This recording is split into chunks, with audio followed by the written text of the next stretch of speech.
के सबसे लोकप्रिय नेता श्री नरेंद्र मोदी जी, भारतीय जनता पार्टी से, भारत के प्रधानमंत्री, और उनके नेतृत्व के कारण आज हमारा भारत आगे बढ़ रहा है। तो वहीं पर भारतीय जनता पार्टी के देश में सबसे ज़्यादा राज्यों में सत्ता में रहने वाली, सरकार को आगे सेवा करने वाला राज्य मुंबई है। वर्ष 2022 में विधायक, महापौर, जिला परिषद, बीजेपी प्रधान भारतीय जनता पार्टी से हुए हैं। पिछले 5 वर्षों में लगातार जिस दुनिया के सबसे लोकप्रिय नेताओं के आंकड़े आते थे, 5 साल से लगातार प्रधानमंत्री नरेंद्र मोदी जी उनमें अपने सार्वत्रिक लोकप्रिय नेतृत्व को लेकर पूरे देश में मान सम्मान के साथ हैं। लेकिन अब हमें संकल्प ये रखना है सदस्यता अभियान में कि जहां भारतीय जनता पार्टी केंद्र में नया एक और बनाएगी सदस्यता तंत्र पूरे देश में काम करेगा, वहीं हिमाचल प्रदेश में पिछली बार सदस्यता अभियान में 8,54,000 हमारे सदस्य बने, लेकिन इस बार हमने 16 लाख का टारगेट रखा है। पूरी जगन्नाथ जी हमने 16 लाख का टारगेट रखा है और 16 लाख का टारगेट हमने जल्द पूरा करने वाले हैं। तो बनता इस बात से कि धर्मशाला से आज हमने जो सदस्यता अभियान किया, उसमें 45 दिन में और जैसे हमने मांग थे, उसी दिन 10-11 दिन में पूरा कर दिया। बहुत सारे हमारे कार्यकर्ता ऐसे हैं, जैसे दिल्ली जी में 550 के रेफर कराते हैं, गोंडा जी में 450 के रेफर करते हैं। ऐसे हमारे यहाँ कई कार्यकर्ता जो मुंबई से इस वक्त भेज रहे हैं आशा वर्कर की तरह। हम लोग बोलते रहे और जोर से ये अभियान को लेके चल रहे हैं। हमारे जो मुंगेर है, पन्नाडुब्बी है, भुवनेश्वर है, इनके लिए भी टारगेट है। इसके साथ ही साथ हमारे जो चुने हुए प्रतिनिधि पूरे पूरे जिला परिषद और बाकी सदस्य, उनके लिए भी एक अच्छा आंकड़ा ये करें, इसलिए प्रेरित किया गया है। समाज के अलग अलग वर्गों के लोग जुड़े, गायक और कल्चरल सदस्य इंजीनियर, ये सभी जुड़ेंगे। तो वहीं जो स्किल्ड वर्कर हैं, जो हुनर के माध्यम से अपनी कमाई कर पा रहे हैं, ऐसे लोगों को जोड़ने पड़ेंगे। तो समाज के सभी वर्गों को जोड़ेंगे, मिलजुल कर काम करेंगे। मुझे खुशी है कि सामान्य कार्यकर्ता आज इसको केवल एक कार्यक्रम नहीं, एक पर्व के रूप में, ये सदस्यता अभियान है, ये हमारे लिए एक पर्व की तरह, एक त्योहार की तरह, एक खुशी की तरह है कि आप देखिए कार्यकर्ताओं में नया जोश, सारे के सारे लोकसभा सीटें जीतने के बाद अब हम सदस्यता अभियान को फल दिखा रहे हैं। बिल्कुल बिल्कुल सही कह रहे हैं आप। अगर आज के कार्यक्रम की मुझे लगता है टेक्नोलॉजी आपको लगती आ जाएगी, लेकिन जो पार्टी के हमारे जो कार्यकर्ता पूरे संगठन के समय से लेके भारतीय जनता पार्टी में जीतने से लेके समय के बीच ये जो लंबी यात्रा पार्टी के साथ हुई है, अभी हमने अपने इस कार्यक्रम में सदस्यता का न्यूनतम नियम किया है, उसको वापस फिर से दोहराया है। हमने देखा था कि देवेंद्र जी चाहत, गायक और अश्लीला में लोकप्रिय सदस्य दिल्ली जी की जो लीड उन्होंने कई वर्ष पहले बोया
था, आज एक मतभेद बन गई है। 2 सीटों वाली पार्टी 5 में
से 3 सीटें जीतने के बाद लगातार सत्ता में आने का, केंद्र में काम किया है। भारत को जाने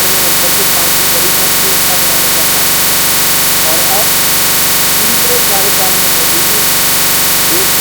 और अब तीसरे कार्यकाल में मोदी जी देश को तीसरी बड़ी अर्थव्यवस्था बना देंगे, ये भी होने वाला है। तो ये जो सारे आवश्यकता का स्पेशलिस्ट नहीं है।